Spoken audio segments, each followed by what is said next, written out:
Kenapa banyak organisasi yang pengen berinovasi, itu kenyataannya gagal.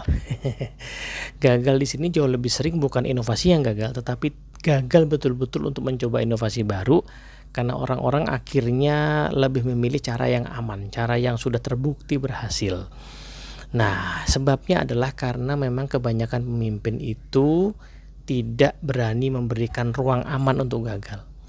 Padahal sebagaimana kita tahu, namanya juga inovasi, usaha untuk menciptakan hal baru, banyak eksperimentasi, banyak coba-coba. Seluruh sejarah inovasi selalu kayak gitu ya.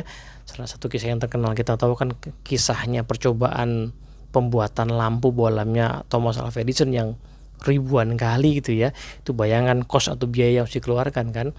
Nah, seluruh kisah inovasi kayak gitu. Maka dari itu ya orang yang tidak berani untuk mencoba dan berani untuk bereksperimen yang kemungkinan gagal tinggi, akhirnya tidak berinovasi. Terus gimana dong? Nah, organisasi makanya akhirnya memutuskan ya, satu sisi nggak bisa dipungkiri bahwa memang kita perlu terus hidup, maka dari itu hal-hal yang sudah berhasil dipertahankan, istilahnya exploit ya, dieksploit, dipertahankan supaya terus menghasilkan keuntungan. Kenapa? Karena dari situ kita punya sebagian sumber daya yang bisa disisihkan untuk eksperimentasi, untuk research and development. Disitulah akhirnya para pemimpin bisa menyediakan ruang aman buat bereksperimentasi. Dengan budget tertentu, dengan risiko tertentu, silahkan berinovasi.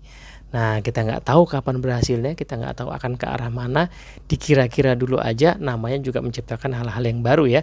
Tapi at least ada some budget yang disisakan, dan kalau rugi ya masih bisa diterima lah, kira-kira begitu. Tapi itu artinya mengandaikan para pemimpin di tim-tim yang lebih kecil juga demikian. Ada hal-hal yang dalam waktu dan sumber daya yang kita punya, itu kita pastikan dia optimal. Tim kita harus menjalankan dengan baik, dengan perhitungan yang matang. Tapi sebagian waktu, sebagian sumber daya kita izinkan tim kita untuk bereksperimentasi dan oke untuk gagal di situ. Nah, menyeimbangkan dua aktivitas ini adalah salah satu hal yang perlu dilatih para pemimpin.